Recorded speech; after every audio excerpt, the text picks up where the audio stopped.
Muchísimas gracias por la invitación al Canal 4 y a ti. Es un honor estar, ya he estado varias veces en El Salvador, pero es un honor estar en estas tierras centroamericanas donde se respira tanta tranquilidad.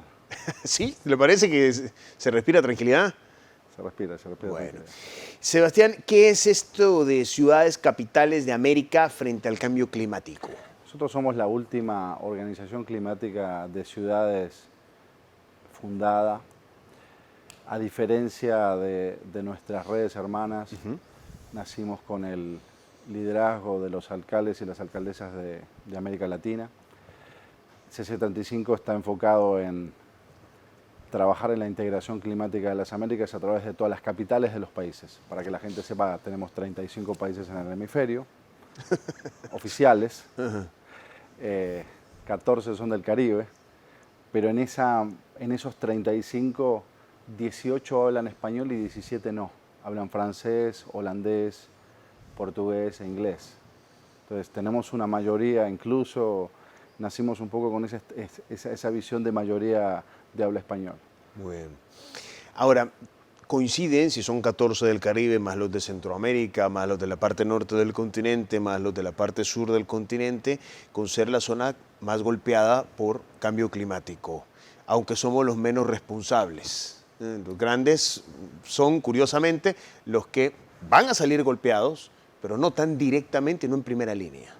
Bueno, llevamos, desde el 2020 iban los países en desarrollo a aportar 100 billones de dólares anuales, todavía los estamos esperando. Para la guerra fueron fácil, para la crisis climática todavía no llegaron. Realmente estamos en un momento de emergencia planetaria extremadamente importante.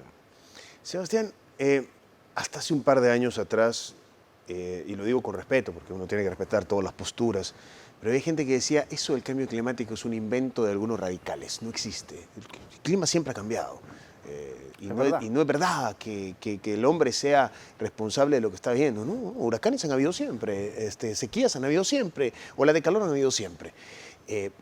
Aunque hay datos que demuestran que hay nivel de aceleración en los últimos años. ¿Cómo te tomas y qué le respondemos a los que piensan que el cambio climático es un invento de la teoría de la conspiración para vender intereses políticos? Bueno, primero, el cambio climático, es verdad que el cambio climático tuvo cambios a lo largo de la historia. Hoy estamos hablando, primero, si vamos a hablar, hablemos de crisis climática. Acabamos de venir de sentir los 3 días de mayor récord de temperatura en la historia de la humanidad. En lugares, como te contaba antes, en Irán, 56 grados, o sea, no es apto hoy ni para la vida humana. Entonces, las cifras demuestran lo contrario de la urgencia del momento, que no significa que no haya habido cambios climáticos en el resto de la historia de la humanidad. Estamos en una crisis de recursos naturales y estamos en una crisis de liderazgo planetario. Entonces, estamos con crisis permanentes simultáneas al mismo tiempo. Un sistema que tiene que ir a la transición lo más rápido posible y que tiene que tratar de que haya la menor cantidad de heridos posibles en esa transición, y necesitamos un liderazgo urgente a nivel global. Hoy no estamos viendo que sea una prioridad el límite de la agenda de extracción de recursos naturales ni para el liderazgo político en todo el mundo, ¿no? A eso quería llegar, pero antes has dicho una cosa muy potente que me gustaría preguntarle, Sebastián. ¿Por qué importa el tema de diferenciar cambio de crisis? Por la emergencia. La emergencia es la clave. Uno, cuando tiene una crisis, digamos, si se está incendiando tu edificio, tienes que salir a buscar a los bomberos. Bueno, estamos en ese momento. Se están quemando, lo acaban de ver en California, los incendios en California, lo acaban de ver un par de años atrás en Australia. El planeta está ardiendo. Si yo les mostrara, y me encantaría que lo podamos mostrar en algún momento en tu programa, o lo puedas mostrar en otro momento, el mapa de la NASA de los incendios en tiempo real del planeta. Yo lo mostré hace un año al Foro de Autoridades de Ambiente de América Latina y el Caribe en Costa Rica. Y le dije, miren, estamos hablando de casa en llamas, de emergencia, que los ministros son los bomberos importantes, pero eso es lo que está pasando en el mundo en este momento. Está ardiendo, ves todo el mapa rojo ardiendo todo el tiempo. Entonces, para tomar decisiones concretas sobre eso, tienes que entender que es una emergencia y también lo han expresado los científicos del panel intergubernamental sobre el cambio climático en el último informe. ¿Lo tenemos, Gerardo? ¿Sí? ¿Lo ves? Lo podemos proyectar en la pantalla para que lo comente Sebastián. ¿Es este, Sebastián? Lo vas a tener a tus espaldas. Y, a ver, si uno habla de crisis, es un terremoto y una crisis, lo tienes ya en la pantalla. Exactamente. ¿Qué nos dice ese mapa? Ayúdanos a entenderlo. Primero que el sur global está ardiendo, ¿no? Donde más arde es donde más riqueza hay. O sea, miren, esto está pasando todos los días, las 24 horas del día. Emisiones por la quema, aumento de la temperatura. O sea, nosotros estamos causando, por acción o por omisión, que esto pase, ¿no? Entonces, terrible África del Sur. No, África, si ven todo, ¿no? Ya tienes Asia del otro lado, pero por eso hoy la mejor estrategia, en diciembre pasado se acaba de aprobar en el Pacto de Montreal la agenda del 30x30, o sea, 30% de áreas protegidas para el 2030. Vamos a ser los primeros embajadores de que se aumenten las áreas protegidas, sí, incluido en El Salvador. Ahora, tú hablabas de que si se trata de una crisis importa el liderazgo. ¿Te parece que el liderazgo latinoamericano ha tomado conciencia de que estamos en una crisis y de las dimensiones humanas y políticas que va a tener esa crisis? No. Yo creo que hoy en este momento la mayoría de los líderes no están entendiendo, pero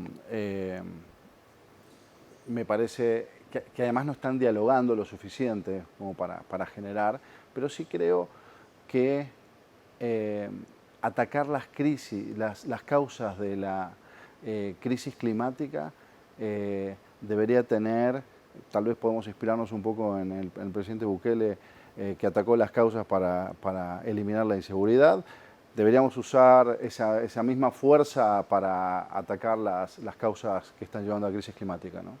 Y eso tiene que ver con el liderazgo y tiene que ver con tomar decisiones. Decían, bueno, no se puede acabar con la inseguridad y se puede mostrar que cuando hay decisión política eso sí pasa. Es exactamente lo mismo con la agenda de emergencia que tenemos hoy. Tiene que ver dónde van los incentivos, si los incentivos van a ir a la conservación, los incentivos van a seguir en la extracción, si vamos a entender que la era del petróleo se está terminando. Esa es una decisión que la tienen que tomar los líderes del planeta. Y tenemos 7 años para tomar esa decisión. Ustedes son 35 ciudades, 35 liderazgos locales, tienen que convencer a los liderazgos nacionales. Y luego, América Latina, ¿qué peso tiene en el tinglado internacional? Es decir, llegamos nosotros, pero enfrente está China, enfrente está Estados Unidos, enfrente está Rusia, enfrente están los tigres, los grandes. ¿Nos escuchan? ¿Hay espacio para que las agendas políticas, incluso unificadas en la región, tengan peso suficiente para incidir en toma de decisiones? Yo creo que a esta altura ya no podemos seguir esperando a los gobiernos nacionales después de 27 años de fracasos ante la comunidad internacional. La estrategia es una estrategia de bottom-up, de abajo hacia arriba. Si los alcaldes y alcaldesas entienden el poder que tienen regulatorio para cumplir con la descarbonización, por ejemplo, tienen en su potestad la regulación de la construcción, la regulación del transporte, una parte de la energía, la regulación de la basura. Ahí tienes casi el 100% de la descarbonización de las emisiones que hay que eliminar, que no están haciendo los gobiernos nacionales. O sea que hoy los líderes que van a garantizar la transición del sistema económico y social del planeta van a ser las ciudades. Vamos a volver a la época de las ciudades-estado, donde todavía los países no existían y donde las ciudades van a poder garantizar lo que hoy no están garantizando. ¿Y por qué? Tiene que ver totalmente con la legitimidad política. Los alcaldes hoy y alcaldesas son los únicos que tienen contacto con la realidad, que no perdieron el contacto con la realidad, que la gente sabe dónde viven, dónde están. Los liderazgos es caminar por la calle. O sea, ¿cuántos hoy pueden caminar por la calle y tener la fuerza de la gente? La gente está esperando, millones de personas esperan ahí afuera con esperanza una decisión de verdad que lleve este planeta a un buen puerto, ¿no? Es interesante el enfoque de localidad que hace usted para enfrentar este problema. ¿Cuáles son los síntomas de un buen liderazgo, de un liderazgo comprometido desde la óptica del CC35? Sensibilidad. Yo creo que este es el gran... A las alcaldesas mujeres y a las mujeres les digo siempre que este es su momento. Es el momento de garantizar la supervivencia de la humanidad y se lo vamos a tener que dejar un poco más a las mujeres, me parece. Porque los hombres, con otra guerra anacrónica en el medio, me parece que no estamos llevando las cosas a donde la ciudadanía espera, ¿no? Ahora, la sensibilidad debe traducirse también en acción política. ¿Qué se está haciendo en la región que se pueda presentar como buenos ejemplos para replicar en este grupo de 35 ciudades? Quito, por ejemplo. ¿Qué hace Quito? 31% de áreas protegidas metropolitanas, regionales. Y tú dices, ¿cómo? Si eso está en manos de los gobiernos nacionales. No, existen áreas protegidas estatales. Estuve en Egipto con el gobernador de Nuevo León, anunciamos del 9 al 30% de las áreas protegidas del estado de Nuevo León, sin necesidad de pedirle nada a un gobierno nacional. Tomando las decisiones políticas a nivel subnacional, se pueden conseguir cosas extremadamente importantes, incluso que los gobiernos nacionales tengan que terminar financiando a fuerza bajo legislaciones locales. Ahora, Sebastián, usted habló del liderazgo del presidente Bukele en el tema del combate a las pandillas. ¿Cómo está El Salvador en el tema de atender la crisis desde la óptica del CC35? La crisis climática hablo. Por supuesto. Yo creo que El Salvador tiene un potencial enorme, tiene hoy poco porcentaje de áreas protegidas, creo que tiene que tomar la tarea de aumentarlas. Creo que tiene que haber un cambio en la movilidad eléctrica, ¿no? O sea, hoy empiezan a desfilar los buses eléctricos. ¿Con qué cosas podemos ir haciendo, ¿no? ¿Qué cosas puede ir haciendo El Salvador para mostrar ese mismo liderazgo que tal vez tiene en otros lados, profundizarlo con la agenda climática? El alcalde de San Salvador, Mario Durán, va a conducir el CC35, en breve haremos el anuncio, va a conducir el CC35 hasta el segundo periodo de mandato. Nosotros tenemos mandatos de 2 años con regiones, una presidencia, un alcalde para Norteamérica, Centroamérica, Sudamérica y el Caribe. Digamos, esa gobernanza de alcaldes la va a tener en manos San Salvador. Estamos muy contentos de trabajar con el país y con la ciudad y aceleraremos esas metas de las que decías, ¿no? Que, digamos, cómo estaba la situación de El Salvador. Yo creo que hay un potencial enorme para ir en busca de un liderazgo en la región y principalmente la visión de ver si logramos integrar a las Américas desde Centroamérica. Necesitamos organizaciones de la nueva generación, necesitamos organizaciones que puedan unir el diálogo en el continente y solamente hay 2 puntos importantes para hacer eso, que se pueden lograr. La agenda climática, donde no hay nadie que se pueda bajar de esa foto hoy, aunque hace 10 años podían atacarla. Hoy no hay nadie, hasta el que no cree se saca la foto. Entonces, la agenda climática como plataforma de diálogo y tener 35 ciudades en un solo país, la primera vez en la historia que puede lograrse tener una sede donde pueda dialogar todo el continente, a nivel local, lo que los gobiernos nacionales no pudieron hacer. ¿Cuándo va a ser ese encuentro regional? No estamos hablando de un encuentro, estamos hablando de una visión de construir una sede donde estén representadas todos los países a través de sus capitales, especialmente con la agenda climática. ¿Cuándo asume el alcalde Durán ese liderazgo regional? En estos días también. En estos días, muy bien. Ahora, cuando uno se pone a pensar en el impacto de esta crisis climática, que por cierto Naciones Unidas la calificó recientemente de ebullición global, al final uno piensa solamente en clima. ¿Nos puedes ayudar, Sebastián, a traducir eso al lado humano, a las economías, a la calidad de vida, a la seguridad? Salud, por ejemplo. En la pandemia la mayor parte de la gente se dio cuenta lo importante que era vivir si vivías en un lugar así chiquitito. Qué bien estuvo la gente en el campo, qué mal estuvo la gente dentro de las zonas urbanas, ¿no? O sea, ¿por qué? porque le prestaban más atención al carro que a dónde estaban viviendo, el aire que estaban respirando sus hijos, con un aire acondicionado prendido a las 24 horas, temas de salud. O sea, hoy estamos hablando de salud. La crisis climática impacta directamente los temas de salud. Y contra esa discusión es imbatible estar hablando de cualquier otra prioridad sobre esta agenda. Entonces, la salud va a ser el primero.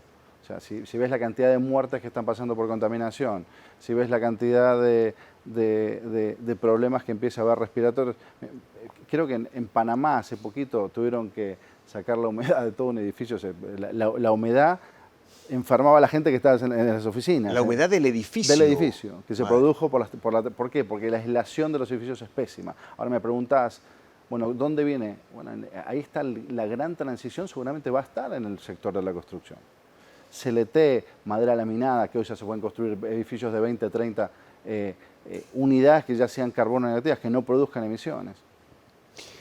Gerardo, nuestro productor Gerardo Mena, ¿tienes la gráfica de los impactos o la afectación de cambio climático?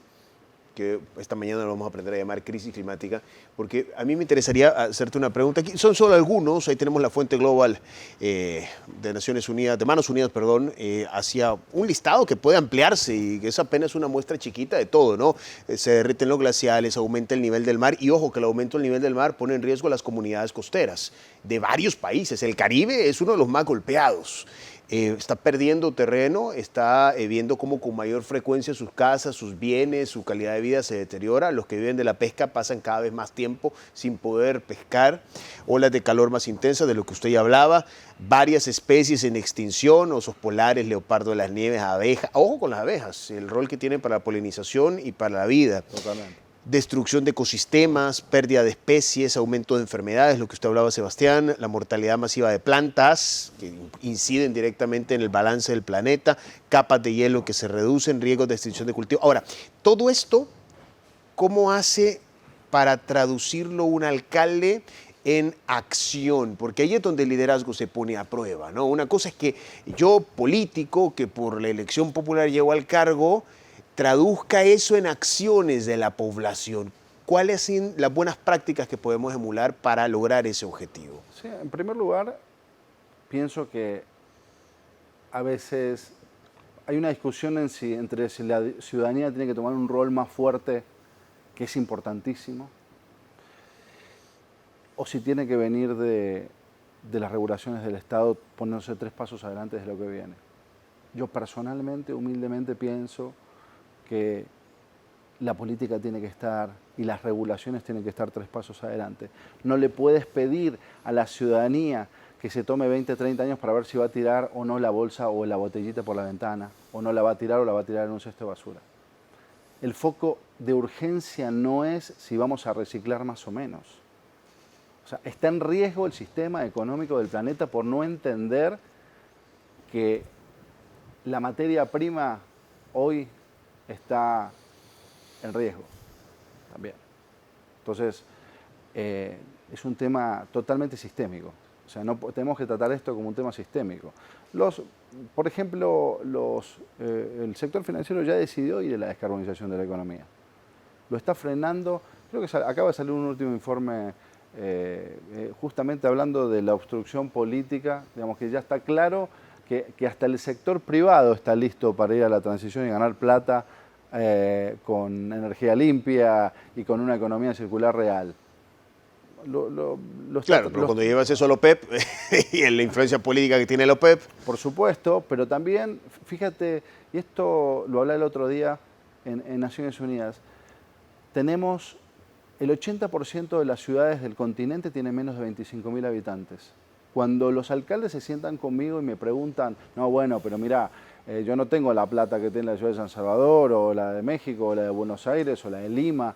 No, es que justamente, o sea, tú tienes toda la capacidad de planificar el futuro de ciudades que ya están condenadas, que ya no van a poder hacer esa transición, y no van a poder hacer esa planificación para nacer limpias, para nacer con 100% renovables, con coches eléctricos en las calles, etcétera, etcétera, ¿no? Entonces, me parece que los alcaldes tienen esa ventaja de poder planificar. Creo que hay una discusión sobre el tema financiero y los recursos. Yo creo que se han descentralizado muchísimas potestades políticas de los gobiernos locales, pero eso no ha venido acompañado con los recursos económicos necesarios. Sí, lo que pasa es que la agenda de cambio climático es una agenda que suena bonita para el discurso político, pero que ya cuando la tienes que traducir en acciones se queda para mañana, para pasado, Y esas para acciones después. además dan réditos políticos. ¿Sí? O sea, la ecología y la tecnología son las dos cosas que hoy conectan a los jóvenes, a los más chicos. Buen punto. Si quieres ganar la selección del futuro, todas van a ser verdes. O sea, o un pueblo de negacionistas que te votarán todos, digamos, que se habrán puesto todos de acuerdo y estaban... Pero si no, no hay manera. O sea, la agenda va a ser, tiene que ver con la propia supervivencia de la humanidad, esta agenda. Ustedes proponen, por el Pacto de Montreal, que es urgente aumentar a 30% áreas protegidas, pero algunas ciudades, por ejemplo, están ya a tal nivel de urbanizadas que probablemente no llegan a ese porcentaje. ¿Hay alternativa? Esa es la discusión con los alcaldes, por ejemplo. O sea, te dice, si los recursos me vienen del sector inmobiliario, del pago de impuestos del sector inmobiliario, ¿cómo lo reemplazo? Y lo reemplazas fijando un precio del carbono a las áreas de conservación. Tú tienes, por eso hablamos de incentivos, tú tienes que cambiar el incentivo, llevarlo a la conservación y decirle, miren, a mí me van a pagar créditos de carbono por conservar estas áreas, voy a poder, áreas nativas tiene que ser, digo, no es una plaza para que la gente entienda un parque, sino áreas nativas, como tienen la mayoría, tienen en sus franjas metropolitanas, sus cinturones tienen áreas nativas. Tienen que poder pagar por eso y vender esos créditos en el mercado o de la parte internacional, el fondo internacional, recibir más fondos de lo que el sector inmobiliario le daría en impuestos para poder seguir construyendo así. Entonces, hay una discusión económica. La discusión climática es una discusión económica. Deberíamos tener ministro de Economía y crisis climática. Estaría mucho más conectado, porque si no es como... Hay una desconexión, como esa desconexión entre las urbes y las zonas rurales. Eso es lo que está pasando hoy. Hay una desconexión. No entendemos que vivimos de las zonas rurales. Pensamos que esto es independiente de lo otro. La naturaleza le va a cortar el crédito al sistema. Ahora, ¿de dónde puede salir el financiamiento para decisiones políticas de ese calado? Porque tú hablas de ir y colocar en el Congreso Nacional, pero cuando llega El Salvador hay solo en este grupo 34 ciudades más, aparte de San Salvador. Y cuando llegas al entorno internacional, te imaginas tú, ¿no? Y entonces compites con otros escenarios que están probablemente más golpeados o que tienen mejor cobertura mediática. Y entonces llegas y compites con Bangladesh o llegas y compites contra otras ciudades más golpeadas de África, por ejemplo, con los incendios. ¿Cómo se obtiene fondos en el campo internacional? ¿Cómo sensibilizas para acciones que además son preventivas y no correctivas? Impuesto al carbono. Todo esto termina en un impuesto al carbono. Paraguay acaba de aprobar su ley de carbono. Impuesto al carbono. Impuesto al carbono que será todo buena que será al inicio, pero después se mejorará o se reglamentará mejor. Los contaminantes tienen que pagar la transición hacia un mundo sin emisiones. Eso te iba a preguntar, ¿cómo traduce al ciudadano promedio y a sus hábitos de consumo? Carbono. Así, hoy tienes impuesto a la gasolina y tienes subsidios a la gasolina. Vamos a poner un impuesto al carbono como corresponde. Eso es lo que va a terminar pasando. Para mi ciudadano, ¿qué cambia cuando mi ciudad adopta impuestos al carbono? Va a respirar un aire más limpio. ¿Y a mi economía? No, es que no le va a cambiar, porque no es un impuesto al ciudadano. Tú le tienes que cobrar a los contaminantes para pagar la transición. ¿Quién va a pagar la transición? La tienen que pagar los contaminantes, que además se están haciendo... mucha plata. Si ves los informes trimestrales de las ganancias de la petrolera, digamos, podrían colaborar bastante más con la transición. Pero en el voraz mercado latinoamericano que tenemos, lo más probable es que si tú le subes un impuesto al carbono, las empresas de carbono, las que negocian con esto, las petroleras, te lo van a trasladar al consumidor. Bueno, ahí está el Estado, donde tiene que aparecer el Estado, ¿no? Ya, o sea, regular, ahora, evitar esa transición. Y conste que te lo pregunta alguien que está convencido del tema ecológico, yo soy ecologista. Se van a transformar en derechos universales. Los futuros gobernantes en sus campañas, van a ofrecer transporte gratuito y limpio como un derecho universal de por vida en las zonas urbanas. Hoy Estonia Tallinn ya tiene, si al final lo están pagando los impuestos igual, los contribuyentes. Entonces, van a venir transporte limpio y gratuito, van a venir paneles solares en las zonas rurales como un derecho universal. Ahora, para este concepto que trabaja CC35 de un rol predominante de las ciudades, incluso compitiendo o superando en algunos casos los gobiernos nacionales, ¿qué tan importante es la descentralización, la consolidación del poder local? Porque los municipios tendrán más o menos facultades dependiendo del país que tú te veas. El Salvador, por ejemplo, es un régimen eminentemente presidencialista. Lo ha sido a lo largo de nuestra historia reciente. Entonces, cuando tú tienes limitación del poder local, ¿sigue funcionando la visión CC35? Nos pasa seguido que el alcalde y el presidente, si son diferentes partidos, hoy hace 30 años un alcalde no tenía posibilidad de convertirse en presidente. Hoy un alcalde o una alcaldesa pueden convertirse en presidente y saltar desde una alcaldía directamente a la presidencia. Eso en cuanto a términos generales en el mundo estoy hablando, ¿no?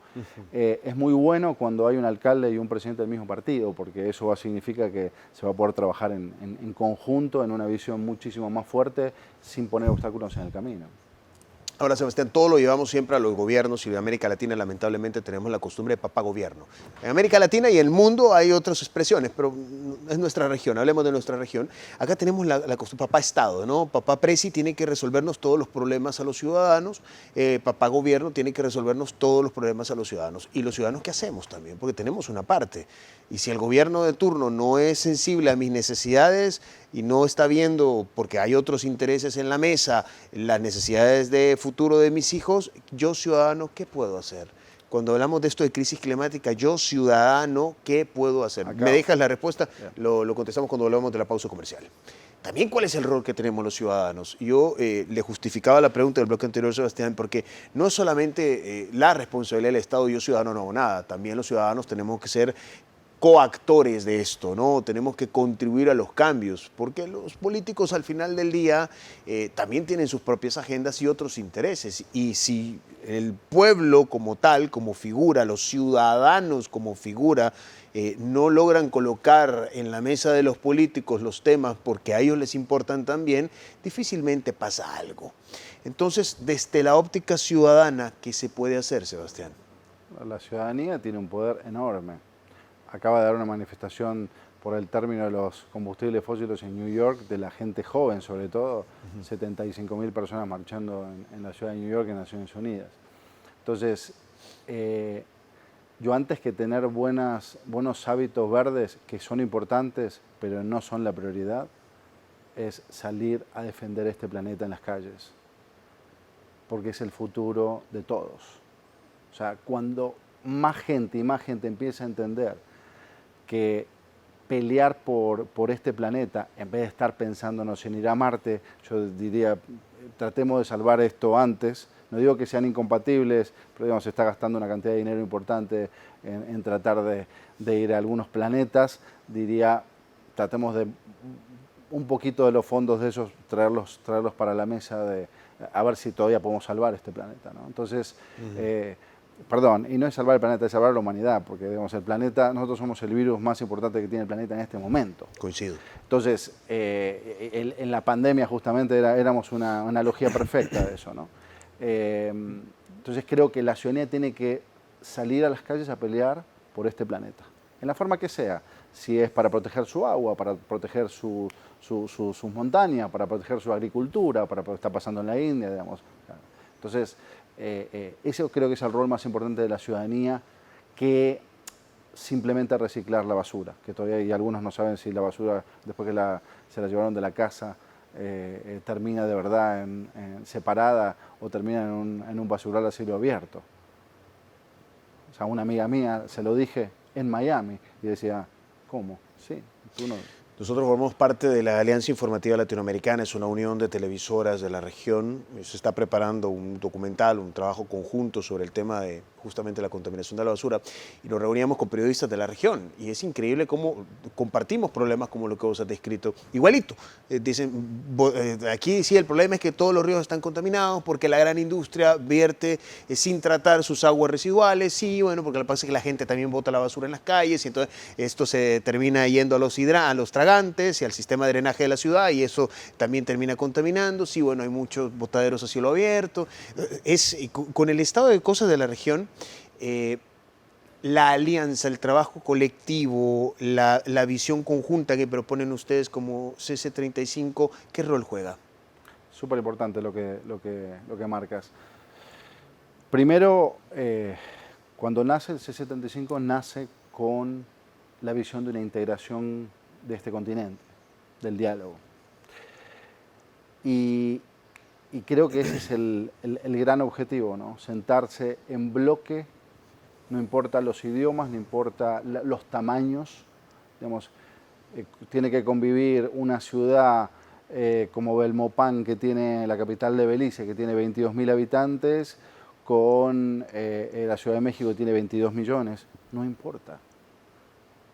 Es el diálogo, la construcción del diálogo y del bloque para tomar decisiones es fundamental. Nosotros acabamos de proponer, venimos trabajando para crear hacer el Parlamento Climático de las Américas, que serían los 65 legisladores, uno por cada capital, legislando en la Semana de Naciones Unidas, para tomar decisiones y volver a sus consejos a avanzar con la agenda que se haya definido en bloque. Entonces, importantísimo el diálogo. Nos está faltando, tenemos una deuda de diálogo en la región, en América Latina, en todo el continente. En un momento donde creo que además Estados Unidos debería estar mirando más a América Latina y el Caribe como su gran aliado para el futuro.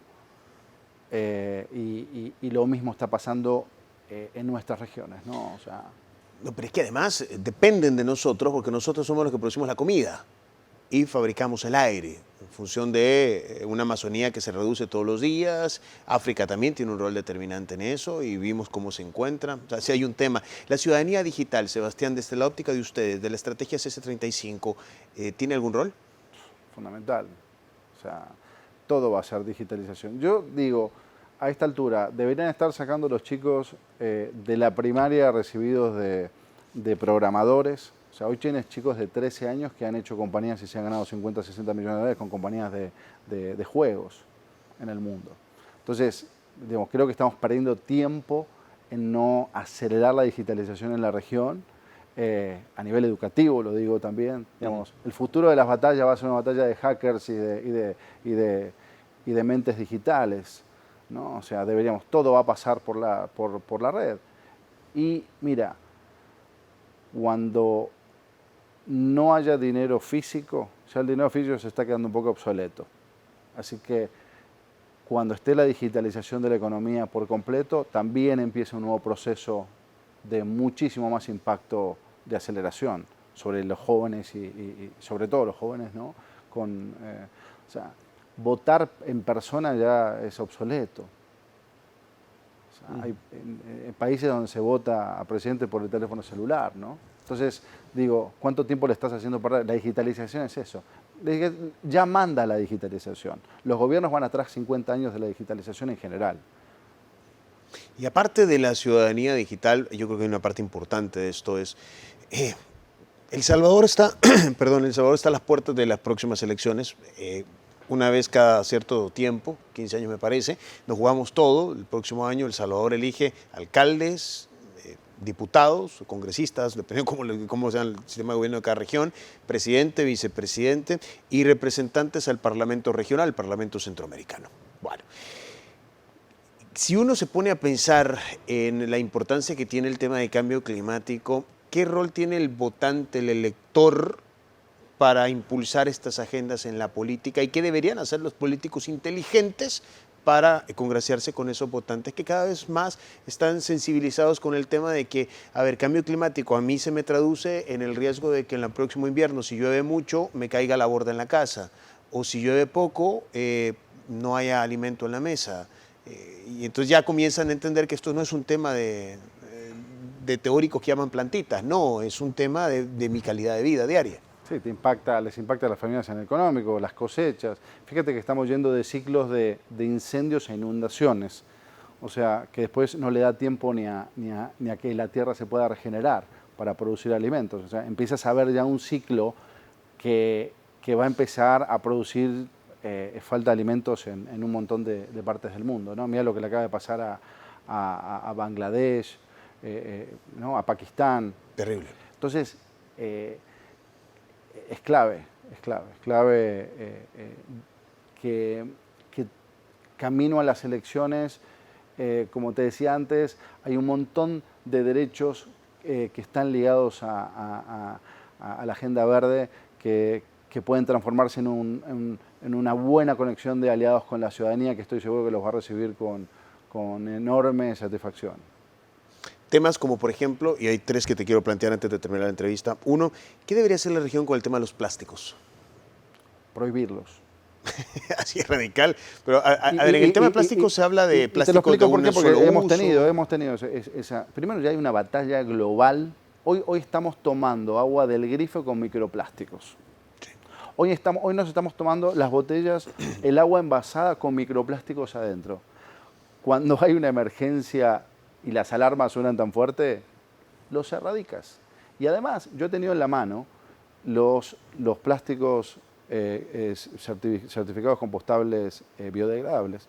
O sea, una botella, la misma botella de Coca-Cola, hoy la puedes hacer en un plástico, no sé si es plástico, pero vegetal, de yuca, de maíz, y bolsas que las disuelves a 80 grados de temperatura y te las tomas, ¿no? O sea, entonces, pues te estás tomando un juguito verde. Eso ya está. El problema es quién toma la decisión política y regulatoria de que eso pase. Lo que pasa es que tienen costos mayores. No, le vas a entregar, o sea, los mismos actores de una economía le dicen, mira, acá tiene, ustedes fabriquen las nuevas botellas, importen las nuevas botellas, siguen ganando plata con eso.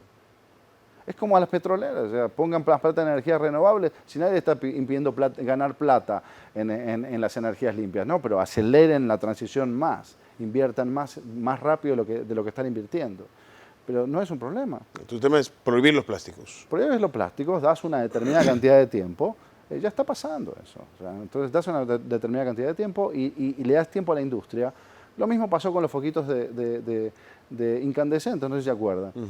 De un día para el otro te dijeron no se pueden fabricar más, no se pueden producir más, contaminan demasiado, etc. La industria se transformó y empezó a vender otro tipo de foquitos. No pasa nada. Otro tema que es difícil es el tema del acceso al agua de calidad.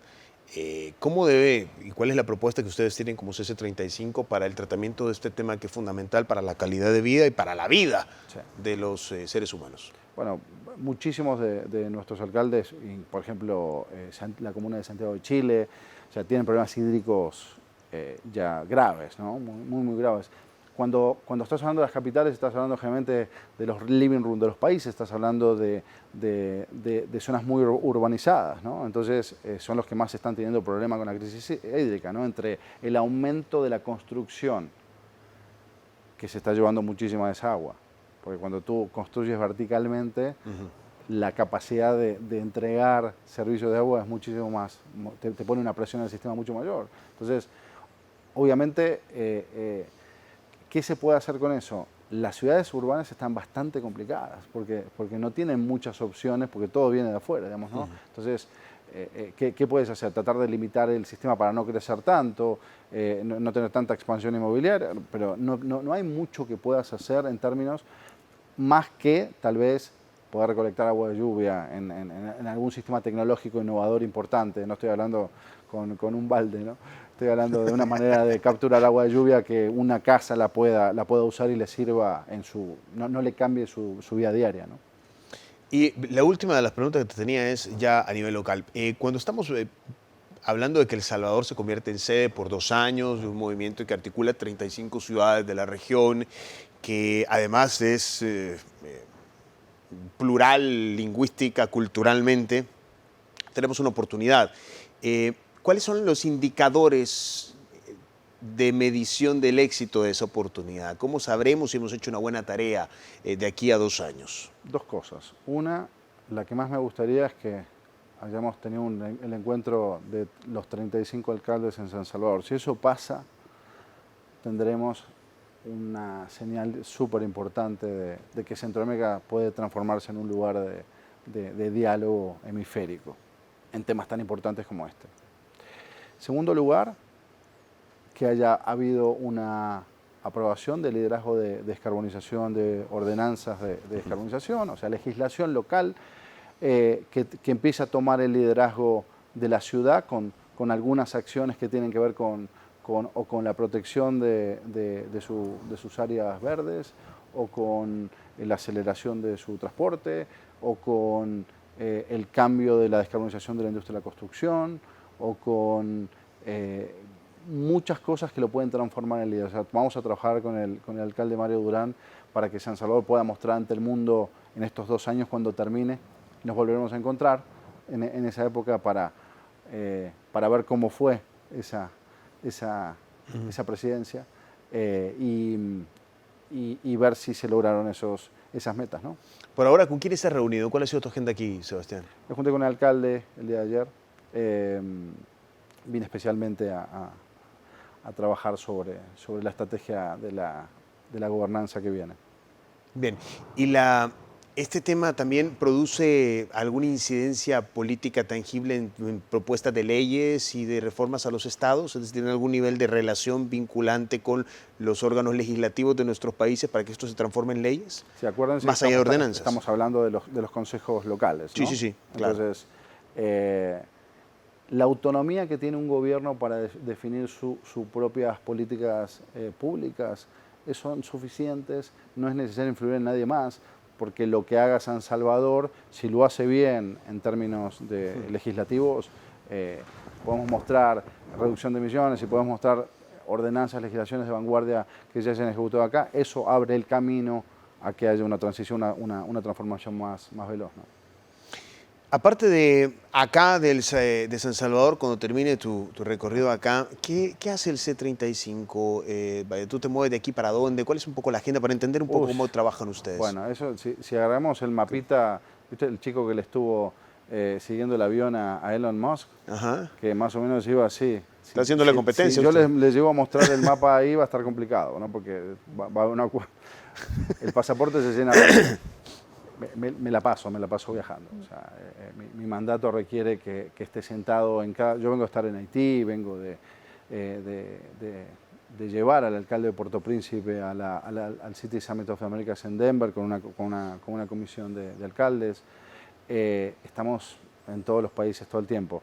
Ahora estamos yendo hacia la COP28 en Dubái. Así que trataremos de que pasen cosas importantes allí. Y tú que te mueves por toda la región, ¿sientes que hay mayor sensibilidad a este tema, que la gente lo está entendiendo? 100%. Cuando digo la próxima agenda electoral es la ecología y la tecnología, es porque lo sientes en la gente. Y los mejores embajadores, creo que lo empezaste diciendo al principio, son los chicos. Los chicos hoy son los grandes embajadores de esta agenda. Son más sensibles, además, lo dicen las encuestas. Buscan causas y una de las causas favoritas de ellos es el tema ecológico. Totalmente. Pero cuesta meterlo ya cuando me dijiste que habías estado varias veces en Naciones Unidas. Los grandes, los que toman las decisiones, los que se reúnen en esos foros. Pero hablamos de los países. Sí, los países se los juntan. Los presidentes no están haciendo su tarea. La Unión Europea se está poniendo de acuerdo para bajar los compromisos que tenía establecidos. Lo mismo acaba de hacer el Reino Unido. Estados Unidos todavía no está haciendo los deberes como corresponde. Tienen que entender que esto no es que va a frenar la economía. La economía se va a frenar como estamos haciendo las cosas hoy. Vamos camino a una desaceleración de la economía justamente por no tomar las decisiones a tiempo. Entonces, pero si me preguntas, ¿están cumpliendo? Y no. Por eso es tan necesario el trabajo de abajo hacia arriba y el trabajo de las ciudades. ¿Y los medios de comunicación qué rol jugamos? Los medios de comunicación están haciendo, nosotros tenemos un acuerdo importante con France 24, estamos trabajando hace 2 COPs con France 24. Y qué importante es llevarle a los medios de comunicación una agenda con contenidos sólidos, ¿no? Porque creo que tal vez está faltando una camada de periodistas que estén extremadamente metidos y empiecen a entender esta agenda, como te decía antes, que es más una agenda económica que una agenda del ambiente, y que cuando pueden empezar a entender esa transversalidad, lo pueden empezar a comunicar mejor en los medios. Creo que los medios están llegando a un momento donde no saben cómo seguir comunicando esto. O sea, necesitan gente más especializada, que esté permanentemente ocupándose del corazón de las cosas importantes que están pasando en el mundo. Sobre todo esta dimensión interesante que tú planteabas, que el tema ecológico ya no es un tema medioambiental, es un tema económico. Bueno, siempre lo fue, solo que ahora hay que evidenciarlo más. Estaba más escondido, estaba escondido bajo la mesa. Muy bien. Ok, Sebastián, muchas gracias por haber aceptado venir aquí a la televisión tan temprano. Tú que te mueves en América Latina, ¿hay muchos programas de entrevista en las mañanas? Voy poco. Me gusta levantarme un poco más tarde, la verdad, pero sí, hay. ¿Tú has venido varias veces a El Salvador? ¿Has sentido un cambio en nuestro país? Sí, la verdad que sí. Siento, como les dije, siento a la gente la paz. Yo creo que la paz es un bien innegociable.